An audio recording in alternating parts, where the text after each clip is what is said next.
কোন গুনাহে আল্লাহ বান্দার দিক থেকে মুখ ফিরিয়ে নেন। এই বিষয়ে প্রসিদ্ধ একটা হাদিস আছে, নবী সাল্লাল্লাহু আলাইহি ওয়াসাল্লাম বলেছেন, তিন ব্যক্তি এমন আছেন যাদের সাথে কিয়ামতের দিন আল্লাহ কথা বলবেন না, তাদেরকে আল্লাহ তাআলা পবিত্র করবেন না। এই মানুষগুলো যাদের থেকে আল্লাহ তাআলা মুখ ফিরিয়ে নেবেন, তাদের সাথে আল্লাহ কথা বলবেন না, তাদেরকে আল্লাহ পবিত্র করবেন না।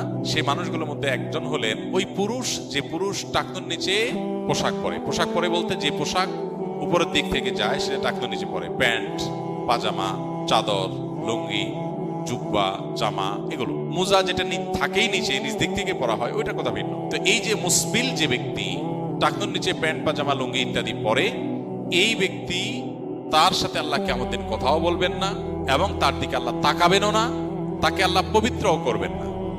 এই তিনটা ভয়াবহতা এই ব্যক্তির জন্য আছে, যে ব্যক্তি টাকনুর নিচে প্যান্ট, পাজামা, লুঙ্গি পরে। আমাদের দেশে অনেকে আছেন মসজিদে নামাজ পড়তে আসলে তখন প্যান্ট ভাঁজ করে। অনেক মসজিদে মুয়াজ্জিনরা মাইকে বলেনও যে টাকনুর নিচে যাদের প্যান্ট আছে প্যান্টগুলো উঠায় নেন। 2 নম্বর হলেন ওই ব্যক্তি, যে ব্যক্তি কাউকে দান করে খোঁটা দেয়, অথবা যাকে দান করেছেন তাকে নানার কথা দিয়ে কষ্ট দেয়। দান করেছেন, আল্লাহর কাছে আশা করবেন এর বিনিময়। যাকে দান করেছেন তার সাথে আপনার কোনো আলাপ থাকবে না। দান করে খোঁটা দিলেন, কষ্ট দিলেন, খোঁচা মেরে কথা বললেন, এগুলো বললে আপনি আল্লাহ তাআলার দৃষ্টি থেকে সরে যাবেন কিয়ামতের ময়দানে। নাম্বার 3, ওই ব্যবসায়ী, যেই ব্যবসায়ী তার পণ্য বিক্রি করতে গিয়ে মিথ্যা শপথ করে।